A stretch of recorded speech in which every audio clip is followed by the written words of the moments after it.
검찰의 네. 최근 이 수사 상황을 보면은 어떻게 보면 정말 검찰 칼날이 무섭구나. 거침이 네. 없다. 네. 그런 생각이 듭니다. 네. 한동안 5월 10일 윤석열 정권이 집권을 했습니다만은 검찰 인사가 이루어지고 이러다 보니까 대장동 수사라든가 여러 가지 수사에 있어서 왜 이렇게 뜨뜻미지근하냐. 그렇죠. 이런 비난도 들었습니다만은 이원석 검찰총장 아주 한동훈을 능가하는 우리나라 제일 검 아닙니까? 아주 뭐 야무지고 말도 네. 필요 없는 말 안 하고 한동훈 뭐 송경호 홍승욱 지검장 이런 사람도 아주 뛰어난 친구들 아닌가 이런 생각이 좀 들어요. 그래서 지금 또 한 축으로 네. 수사가 진행되는 게 하나는 서해 피살, 공무원 피살 사건 이대준 씨. 네. 그리고 또 하나는 같은 뭐 계열입니다만은 탈북어민 강제 북송사. 네. 지금 서해 피살 사건은 벌써 서욱 장관하고 그렇죠. 전 국방, 김홍희 전 경찰청장은 구속시켜버렸지 않습니까? 그 이후에 이제 서훈, 박지원 쭉 또 고구마줄 당기듯이 이제 끌려올 거 뻔한 상황이고 그렇죠. 지금 상황 자체가 조금 늦게 시작된 게 이 탈북어민 강제 북송 사건인데 노영민 전 청와대 비서실장 그 사람 참 인상이 우리 윤 대표도 충청도입니다만 충청도 분 같지 않고 좀 약간 독살스러운 면이 있던데 그렇죠.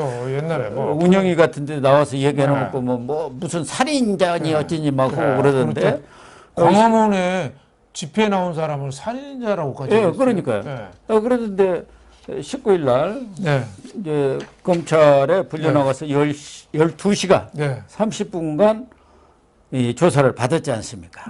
그러니까 2019년 11월 2일 날 탈북 어민들 두 사람이 내려왔지 않습니까? 그런데 뭐 거기 있는 동료 어민들을 열 몇 명을 죽였느냐 어쨌느냐 하고 4일 날 노영민 주재로 회의했고 거기서 북송 방침이 결정되고 7일 날 보내버린 거 아닙니까? 그거 이제 우리가 영상으로 다 봤어요. 판문점에서 그냥 엉덩이를 뒤로 밀면서 안 끌려가려고 하는 거. 참혹한 장면이죠. 서해 공무원 살해 당한 것도 진짜 가슴이 아픈 얘기잖아요. 우리 공무원이 북한에서 살해가 되고 표류하다가 시신까지 태워졌는데 문재인은 보고받고 아무 조치를 안 하고 다음 날은 월북으로 몰아가라고 총체적으로 몰아갔잖아요. 그것도 분노하지만 이 탈북 어민 북송은 어떻게 보면 더 안타까워요. 국내뿐만 아니라 지금 국제적으로 비난의 대상이 됐지 않습니까? 여기는 그래도 서해는 그래도 유족이라도 있어요. 이 사람들은 유족이 또 누군지 말을 못 하잖아요. 지금 북한에 가서 처형이 된 걸로 추정할 뿐이지 지금 사라져버린 거 아닙니까? 그 집안이 아마 도륙이 났을 거예요. 그러니까 그렇게 귀순 온다는 사람을 그렇게 어거지로 발버둥 치는 거를 다시 북한으로 보낸 거는 이거는 김문수 경사노위 위원장이 얘기했듯이 이거는 김일성주의 아니면 할 수가 없는 겁니다. 그러니까 그거는 해도 너무 심한 거예요. 그래서 이 부분은 누가 지시했는지 따지고 보면은 뭐 문재인이가 했을 가능성이 많잖아요. 그렇죠. 누가 지시를 했고 있어. 노영민한테 지시할 사람이 누구예요? 그럼 노영민 우회가 누구죠? 문재인뿐이 없는데요, 뭐. 문재인을 발음 잘하면 문죄인으로 되잖아요. 그러니까 문재앙이라고 하잖아요. 문재앙이라고도 하고 하는데 문재인이가 문죄인이 돼서 그럴 길이 멀지 않을 정도로 이거는 끝 가는 길은 하나다. 서해 피살도 문재인 아닙니까? 설명이 또 안 됩니다. 알아서 국방부 장관이 그랬을까요? 그러니까요. 저는 아니라고 봅니다. 국방부 장관이 무슨 억하심정에서 그렇게 했겠습니까? 안보실장이 그렇게 내가 할 거야 했었어요. 청와대 내 빨갱이가 있었던 거죠. 그 빨갱이가 두목이 누구냐? 이거 찾는 게 이게 수사의 초점이 돼야죠. 그러니까 그 4일날 그 회의를 기점으로 해서 그 뭐 이런 거 합동신문도 꽤 오래 하지 않습니까? 한 2, 3일 만에 그냥 적당히 해버리고 거기다가 귀순의사라든가 강제 수사 건의 국정원에서 했던 거 그거 싹 없애버리고 외국 용의점 없다 이런 것만 해갖고 통일부로 넘겨갖고 보내버린 것 아닙니까? 진짜 너무했어요. 우리 무고한 그 북한에서 온 사람도 우리 국민 아닙니까? 예, 그것을 그냥 사지로 내모른 거죠. 근데 노영민이는 네. 어제 수사받고 나오면서 국익 차원에서 한 행위에 대해서 이 안보까지도 거기도 또 정치 탄압이라고 그러네요. 하면서 뭐 요새는 사자성어가 유행이죠. 뭐 사자성어를 또 하나 갑자기 그냥 우리말로 하면 참 편하던데 제덕기로 제발 찍는다. 그 얘기를 자구월족이라고 또. 아, 어제 또 한자 성어는 하나 공부했는가 보죠. 그러고 나왔더라고요. 이게 거기가 무슨 상관이 있어요? 이게 정치법하고 무슨 관계가 있어요? 탈북 어민을 북한으로 보낸 게 거기가 무슨 상관이 있어요? 아니 그렇게 제 도끼로 누가 제 발등을 찍는다는 거예요? 지가 문재인이가 문재인하고 노영민이가 지네끼리 서로 발등 서로 찍는 거예요 지금. 예, 그러고 서로 돌아가면서 찍고 있으면서 참 어이가 없는 얘기를 했더라고요. 옛날에 노영민이 국회의원 할 때 왜 법 그 카드 그 기계 갖다 놓고 거기서 거기서 팔았잖아요. 카드 기계 갖다 놓고. 그래가지고 그래서 공천을 못 받았던 거 아닙니까? 그렇죠. 거기다가 또 뭐죠? 그리고는 또 저희 대통령 비서실장 돼버린 거 아닙니까? 그런데 이런 사람이 문재인의 정치 사부라고 했지 않습니까? 누구하고 상의하냐? 문재인한테 정치를 오르니까 노영민 의원하고 상의한다. 그 노영민이가 그때 한 3선 했을 겁니다. 그런 사람인데 이 하는 거 봅니까? 저런 사람하고 정치를 상의를 했고 사부로 삼았으니까 멘토로 삼았으니까 이 꼴이 됐구나 하는 생각이 들어요. 그렇죠. 이 노영민은 대가리도 돌대가리입니다. 옛날에 부동산 대책하면서 청와대도 집 한 채씩 두 채 중에 한 채씩 판다. 그랬으면 처음부터 그러면 청주집을 판다고 했으면 문제가 적은데 처음에는 서울집 판다고 그랬다가 아니 대변인이 서울집 판다고 했다고 그래갖고 그것 때문에 쫓겨나 버린 거 그렇죠. 아닙니까? 나중에는 청주집 판다고 해서 오도 가도 못해서 나중에 2개 다 팔았잖아요. 왜 아버지와 당나귀 뭐 있잖아요. 당나귀를 메고 가냐 들고 가냐 뭐 하다가 당나귀 물에 빠져서 죽은 것처럼 노영민과 당나귀 뭐 책이 하나 나올 만해요.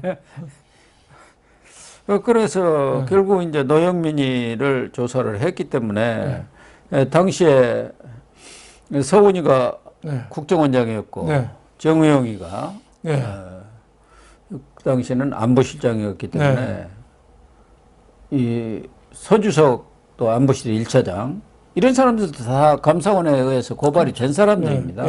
그래서 또 줄줄이 이제 풀려야 할 것 아니겠습니까? 그렇죠. 청와대 과거 그 수뇌부들이 이제 쑥대밭이 되는 거 아닙니까? 그렇죠. 다 쑥대밭 되죠. 그리고 이제 저렇게 되면은 있었던 거를 이실직고하는 사람들도 생길 겁니다. 그 쑥대밭 되면은 문재인은 그거 앉아가 또 고구마 심어갖고 그렇죠. 그 수학원은 또 사진 올리려나 쑥대밭에다가. 그러니까 문재인하고 이재명의 공통점이 공감 능력이 없어요. 공감 능력이. 제가 뭐 범죄 용어는 감히 쓰지는 않겠습니다. 대통령까지 한 사람한테 범죄 용어는 안 쓰고 남하고 공감하는 게 없어요. 그래서 측근들 다 감옥 가고 다 해도 본인 신경 안 씁니다. 그러니까 왜? 자기 일이 아니라고 생각해요. 그리고 엉뚱한 소리를 하는 것 같아요. 어제는 또 임동원 전통일보 장관 있잖아요. 그분은 사람이 괜찮으던데 저도 과거 남북 기본 합의서 그거 채택할 때 정원식 총리 그때 갈 때 같이도 가면서 얘기 많이 나눴었는데 이제 그건 뭐 딴 얘기고 다시 평화라는 뭐 자서전을 쓴 모양이에요. 거기에다 또 이제 뭐 축하 서한을 보낸 것 같은데 축사를 거기서도 또 대화와 평화 타령을 했더라고요. 그 축사에도 애교와 대화만이 평화를 만든다. 그러면은 최근에 이렇게 9.19 합의를 완전히 묵살해버리는 김정은에 대해서도 한마디는 해야 할 거 아닙니까? 그렇죠. 그런 얘기를 한마디도 없어요. 그러니까 TPO 때와 장소와 상황 이걸 봐가면서 얘기해야죠. 지금 북한이 매일 미사일 쏴대고 9.19 정면 위반하고 그러는데 거기다 평화와 대화 그것도 물론 대화하긴 해야죠. 근데 때와 장소가 있는 거죠. 그렇죠. 그러니까 문재인은 공감 능력이 없는 거죠. 그 범죄인 중에서도 그런 사람 많잖아요. 이재명도 그 자리에 참석했는데 평화가 경제다 하면서 또 같이 그 평화 타령에다가 맞장구를 쳤네요. 참. 그러니까 둘이 도끼인 객기인입니까? 그렇죠. 정신없는 사람들이죠. 공감 능력이 없죠. 이재명은 또 중국 공산당 시진핑이 지금 황제 네. 대관식을 하고 있지 않습니까? 거기다 또 축하 메시지까지 보냈네. 진짜 시진핑이가 이제 종신집권기를 열은 거거든요. 그 한 얘기가 뭐예요?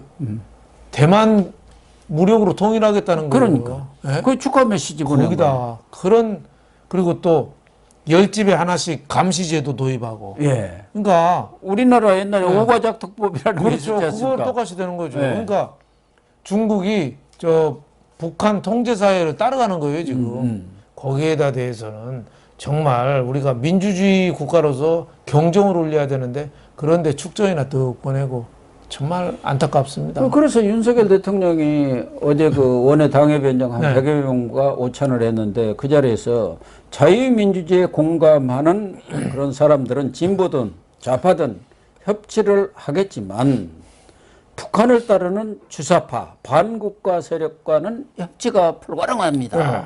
이렇게 맞는 아주 얘기잖아요. 단호히 선언했잖아요. 주사파랑 어떻게 대화를 하고 협치를 해요? 네. 주사파랑 하면 다 물드는데. 네. 그래서 저는 대통령이 그 말을 옳은 얘기 했거든요.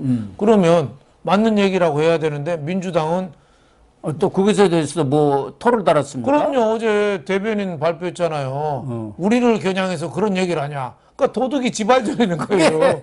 제발 해주는 거예요. 주사파 정권이니까 자기네가 도둑이 지발저린 거죠. 이게 자부월족 아닙니까? 그렇죠. 지 입으로 팔을 치른 것 아닙니까? 아니 우리 주사파 정권 다 정당하고는 대통령이 대화를 하면 안 되죠. 네. 그건 우리가 국가를 보유하는 게 대통령의 그렇죠. 임무 아닙니까? 소중한 민주주의 가치를 지키는 게 그 대통령의 임무고 역할이죠. 헌법 정신이 바로 그거 아니겠습니까? 네. 그런데도 불구하고 민주당이 저렇게 하는 거는 있을 수 없고 그리고 우리 이재명도 아까 얘기 나왔으면 전략이 뭐냐면 공산주의 전략하고 좀 비슷한 점이 많아요. 담담 타타 담담이라고 있잖아요. 예, 목 대통령이가 불리할 때 정법이죠. 대화하자고 하고 유리할 때 뒤통수 치고 지금 꼭 그거잖아요. 대통령한테 자꾸 영수에다 맞으면서 자꾸 공격해대고 담담 타타 담담 목 대통령하고 똑같아요. 그리고 또 통일 전선 전술 적국이 아닌 사람도 이 연대해가지고 정권을 윤석열 정부 정권을 자꾸 고립시키려고 그러잖아요. 네. 그 공산당이 하는 통일 전선 전술이거든요. 지금 양국관리법이나 이런 거 왜 자꾸 얘기하겠어요? 농민들을 떼내가지고 그렇죠. 반정부 세력으로 만들어서 민주당 이재명하고 같이 손잡고 윤석열 정부 치자는 거잖아요. 그러니까 그 양국관리법 그리고 네. 예를 들면은 윤석열 대통령이 그걸 거부권을 행사했다고 하면 자기들의 생색은 다 내고 그렇죠. 농민들 봐라 그렇죠. 윤석열 정부가 당신들을 배신했다 그렇죠. 그러려고 지금 그런 거 아닙니까? 그 속색이 떠오르거든. 농민은 농심이라고 그러잖아요. 농심. 네. 우리 부모 중에 농민 아닌 사람이 누가 있어요? 그럼요. 국민들이 다 동정심이나 안타까운 마음을 갖고 있거든요. 그런 농민의 마음을 이용해 가지고 저런 포퓰리즘 정책으로 해서 윤석열 정부를 깔아뭉개서 제2의 광우병 사태에 이렇게 만드는 거죠. 그래서 탄핵으로까지 몰고 가자. 이게 이재명의 통일 전선 전술이죠. 그래서 지금 뭐 앞서도 이 김용 네. 얘기를 해서 그 궁극적으로 타겟은 이재명 아니겠느냐. 그런데 이제 문재인 정권에 있었던 서해 공무원 비격 네. 사건이라든가 탈북어민 강제 북송 사건의 최종 타겟은 결국은 문재인이 될 수밖에 없는 그렇죠. 거 아닙니까? 네. 이 검찰의 칼날이. 네. 칼끝이 어디를 향하느냐. 이거 뭐 하는 거 아닌가. 그렇죠. 자기 이름대로 사는 거죠. 죄인이니까 죄인이 되는 거죠. 우리 국민들이 대다수가 이렇게 윤석열 대통령 만든 것도 뭐 검찰총장 외에 다른 정치적 경험도 없는데도 왜 대통령을 만들었겠습니까? 네. 검찰총장 그 매서운 칼날을 가지고 그렇죠. 과거 적폐 좀 제대로 청산하고 나라를 정상화시켜달라는 그런 욕구, 그럼요. 그런 열정이 폭발한 것 아니겠습니까? 그렇죠. 대장동 같은 게 어디서 우리 민주국가에서 나올 수 있어요. 그 시골 사는 사람들 땅 강제 수용해서 그걸 분양하고 개발해서 몇 조 원을 소수의 인원이 챙긴 거 이게 어떻게 가능해요? 이거는 법의 철저가 내려져서 다시는 없도록 해야죠. 이거는 저는 50 때도 없었고 박정희 대통령 때도 이런 무식한 사건은 없었습니다. 네. 그래서 뭐 한동훈 법무장관, 이원석 검찰총장 이 투톱이 지금 매섭게 수사를 하고 있는데 뭐 우리 국민들이 판단을 하리라고 봅니다. 이게 정치 탄압인지 아니면 범죄 수사인지 그것은 우리 국민들이 보면 알거든요. 그리고 이런 수사들이 이 정권이 와서 무슨 과거 문재인 정권처럼 적폐청산한다 했고 뭐 TF 다 부정하고 다 그냥 탈탈 털어갖고 수사하는 게 아니지 않습니까? 문재인 정권 때 있었던 수사, 덮었던 수사를 지금 제대로 하는 거란 말이에요. 그렇죠. 그렇기 때문에 성격도 전혀 다르고 그래서 그 결과도 우리 국민들은 결과가 이제 서서히 발표가 되지 않습니까? 그 수사 결과를 보면은 납득을 하리라고 봅니다. 그렇죠. 그럼 누구 손을 들어주느냐? 이거는 이제 2024년 가면 저는 뻔하다고 봅니다. 그렇죠. 선거에서 결판 내는 거 아니겠습니까? 결국 그 수사 결과는. 그럼요.